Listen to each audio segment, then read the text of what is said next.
I'm Pat Kiernan. Welcome to Pat's Papers. We go through U.S. newspapers, big and small, every day to pick out the most interesting and important stories. Michigan's problem is everybody's problem today. The Wall Street Journal says the economic pain that Detroit has felt acutely for the past few months is now spreading across America.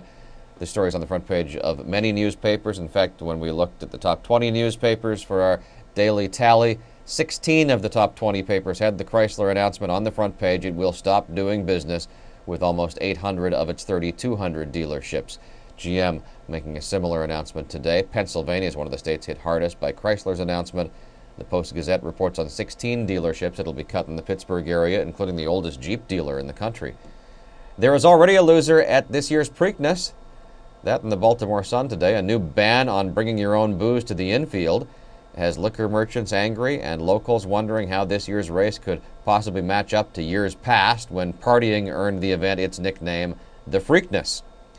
Wimbledon's got a brand new roof. USA Today looks at the retractable roof this morning. It's a cover that spurred officials at the French Open to announce that they will debut their own roof by 2011, which would make the US Open the only Grand Slam event without a roof.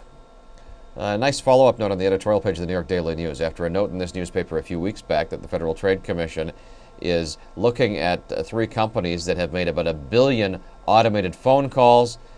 Those phone calls have been annoying Americans with an invitation to buy a used car warranty. Now, federal officials are cracking down on these three companies.